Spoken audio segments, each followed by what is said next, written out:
Sometimes, the heaviest feeling is not grief, not fear, not even sadness. It is emptiness, a strange and quiet absence that sits beneath ordinary life. You wake up, you answer people, you complete what needs to be completed. You smile when the moment asks for it. And yet somewhere inside, something feels missing, as if a room within you has been left untouched for years. Many people live this way without language for it. They call it tiredness, stress, a phase. But emptiness is rarely nothing. It is often the outline of something that could not be felt, could not be spoken, or could not be received. And when the inner world becomes silent for too long, the silence begins to feel like identity, the quiet ache. There is a kind of pain that does not arrive like pain. It does not announce itself with tears or visible collapse. It does not always interrupt the day. In fact, it often hides inside ordinary routines. The alarm rings. The body rises. Messages are answered. Food is eaten. Work is completed. Conversations happen. From the outside, life continues with a certain shape of normality. And yet inwardly, something feels strangely absent, as if the emotional center of life has gone dim. This is the quiet ache of emptiness. It can feel like moving through a day behind glass. Nothing is entirely wrong, yet very little feels fully alive. Things that once carried warmth now feel muted. Achievements land softly and disappear. Pleasure visits only briefly. Rest does not restore. Even connection can feel distant, as if affection and presence are happening on the other side of a wall. What makes emptiness so difficult to understand is that it often lacks drama. There may be no obvious disaster to explain it, no singular event to point toward. Sometimes there is simply a long, low hum of disconnection, a sense that life is being performed rather than inhabited, a sense that the self has gone missing while the personality remains. Many people learn to hide this feeling, even from themselves. They become efficient, pleasant, reliable, capable. They continue because continuing is what has always been required. And after enough time, emptiness stops feeling like a temporary state and begins to feel like truth. They start to wonder whether this is just who they are, difficult to satisfy, emotionally flat, too distant, too broken. But emptiness is rarely a character flaw. More often, it is a signal. It is the inner world saying, in the only language it still can, that something essential has been unfelt for too long. And beneath that numbness, there is often something very alive waiting in silence. Not gone, not destroyed, only hidden, only protected, only buried under the long habit of surviving, where it first began. Emptiness often begins long before a person has the words to describe it. In childhood, emotional life is formed in relationship. A child learns what to do with their feelings by seeing what happens when those feelings appear. If sadness is welcomed, sadness becomes survivable. If fear is soothed, fear becomes something that can move through the body and pass. If joy is mirrored, joy becomes safe to feel. But when emotions are ignored, minimized, punished, or treated as inconvenient, something quieter begins to happen. The child learns that some parts of them are too much, too sensitive, too needy, too difficult to bring into the light. And so, those parts go underground. This does not always happen in visibly cruel homes. Sometimes the injury is subtle. A parent may provide food, education, structure, even affection, but still fail to truly see the child's inner world.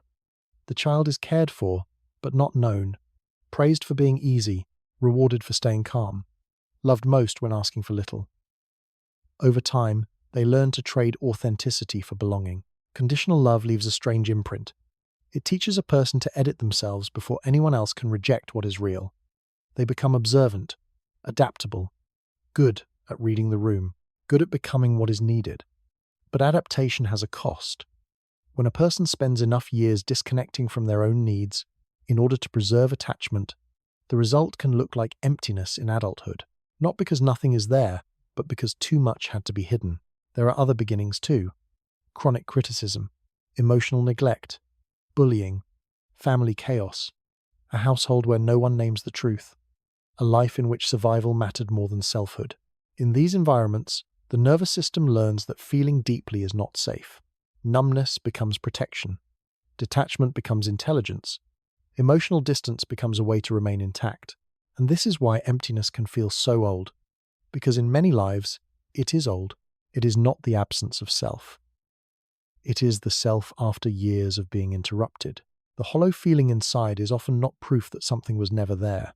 It is the shape left behind after a person learned, very early, that some inner doors had to stay closed. The psychology of hollowing. What feels spiritual or existential is often also psychological. Emptiness is not merely a mood. It can be the result of complex processes inside the mind and nervous system. When emotional pain becomes too overwhelming, too chronic, or too unsupported, the psyche does something deeply intelligent. It creates distance. It lowers intensity. It mutes sensation. What a person later calls emptiness may have once been the nervous system's most merciful solution. Psychology has many names for these states: dissociation, emotional blunting, depersonalization, attachment injury, anhedonia. Each describes a slightly different experience, but they often circle the same core reality.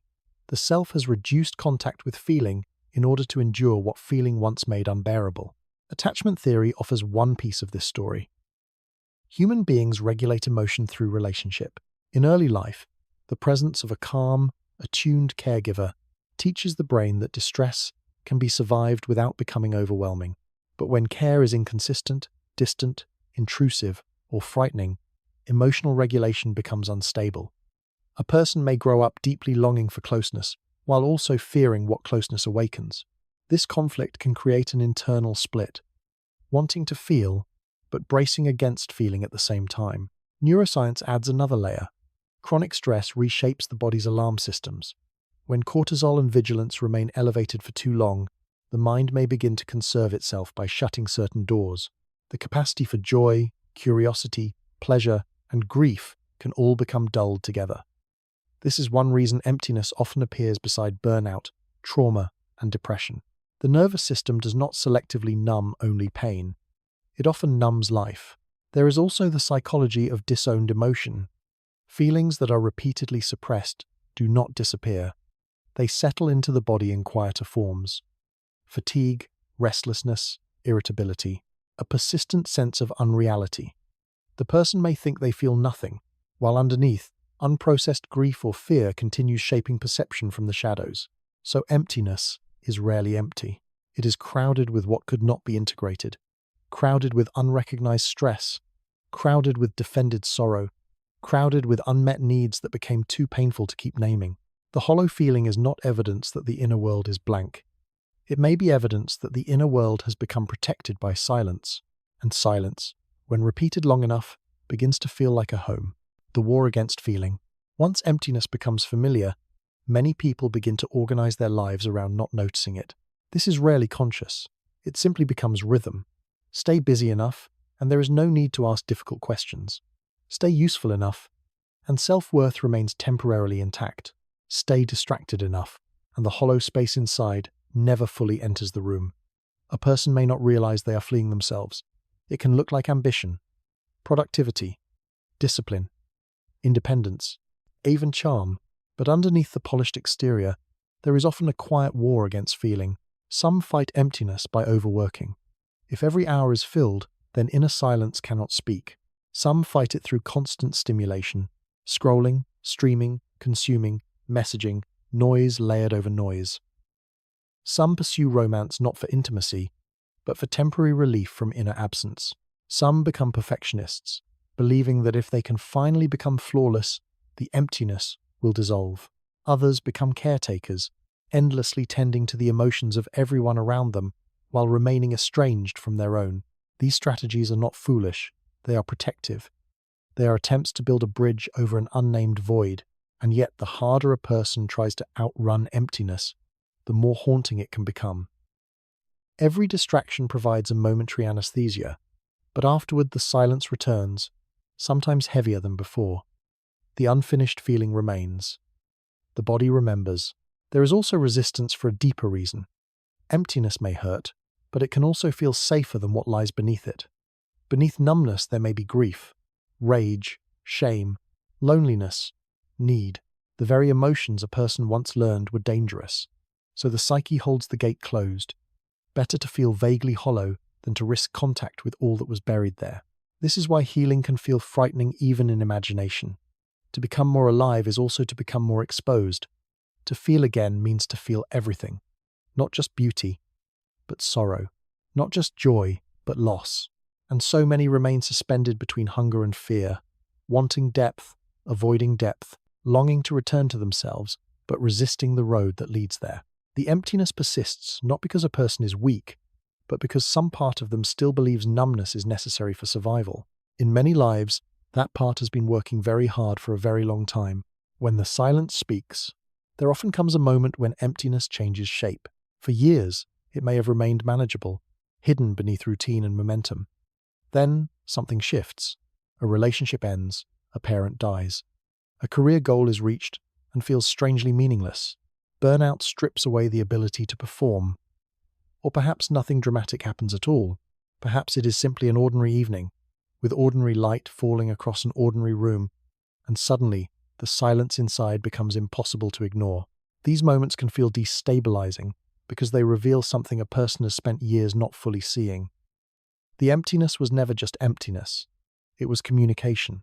The hollow space begins to speak in the language of exhaustion, numb tears, loss of meaning, or an ache with no immediate name.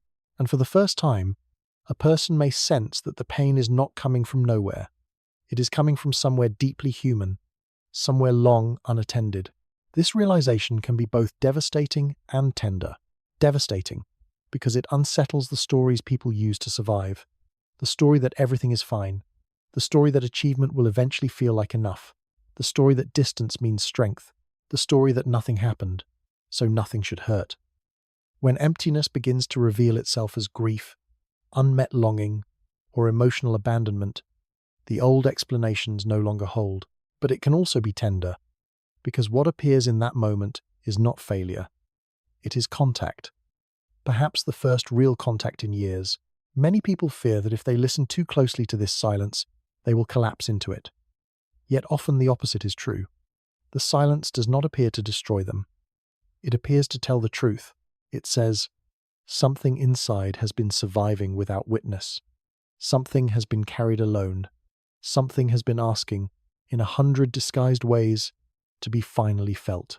This is the turning point. Not the moment when life becomes easier, but the moment when the emptiness is no longer mistaken for identity. It becomes message instead of destiny, symptom instead of self, a doorway instead of a verdict.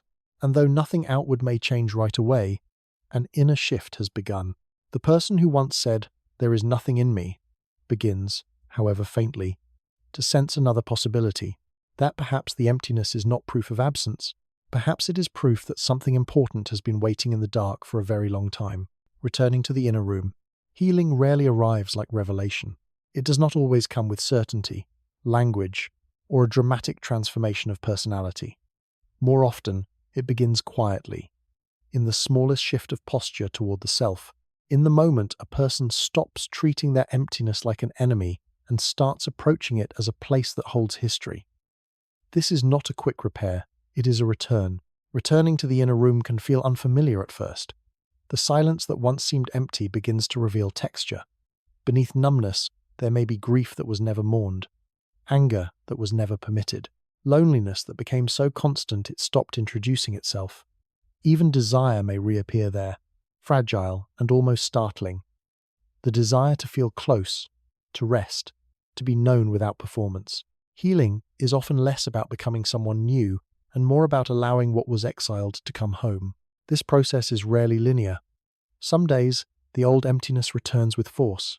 Some days, presence feels possible. Some days, the heart opens. And on others, it protects itself again. This does not mean nothing is changing. It means the nervous system is learning, slowly, that contact with the self is no longer as dangerous as it once was. There is gentleness in this stage, not because everything feels soft, but because harshness no longer works. Shame cannot guide a person back into aliveness. Self-criticism cannot build inner trust. The hollow places respond differently. They soften under patience. They speak when they are not being interrogated. They begin to fill, not with constant happiness, but with honesty. And honesty is a form of life. When a person can finally recognize, this emptiness protected me, something loosens. The void is no longer a humiliating secret. It becomes a meaningful adaptation, a survival strategy with a history. A space formed by absence, yes, but also by intelligence, by endurance, by the psyche's refusal to shatter completely. This is where integration begins. Not by erasing the wound, but by making room for it inside the larger story of a life. Not by forcing joy, but by allowing truth. Not by demanding wholeness, but by discovering that even the broken, quiet, abandoned parts still belong. And in that belonging, the inner room changes, not all at once, but enough for light to begin entering where there was once only distance. The space that remains. Perhaps this is one of the gentlest truths about being human. No one becomes permanently full. There will always be rooms within the self that echo. Seasons when life feels close, and seasons when it feels far away again. The goal was never to banish emptiness forever, because emptiness, in some form, belongs to the human condition. It appears after loss, during transition, in the space between identities, in the aftermath of survival. It visits when old meanings collapse and new ones have not yet formed. What changes is not always the feeling itself. What changes is the relationship to it. Once, emptiness may have felt like evidence of defect, a private failure, a shameful absence, something to hide, outrun, or fill as quickly as possible. But over time, it can become something else. A signal, a pause, a threshold. The place where unspoken truth waits until it is safe enough to be heard. There is quiet dignity in learning this. In learning that numbness was not weakness. That detachment had reasons. That distance was, for a time, a form of care. In learning that the self did not vanish, but retreated. In learning that what felt dead inside may have only been sleeping under years of protection. This understanding does not make life painless. It does something subtler. It makes pain less lonely. It makes inner silence less terrifying. It allows a person to sit beside their own unfinished places without immediately turning away. And sometimes, that is where life begins again. Not in a sudden burst of joy, but in a softer capacity to remain, to notice, to feel a little more than before, to grieve what was missed without disappearing into it, to sense that even the hollow places carry meaning, even the ache has shape. So if there is emptiness inside, it may not be asking to be conquered. It may be asking to be understood. And perhaps that is the quiet miracle hidden inside this feeling, that the room which once seemed abandoned may still be inhabited after all.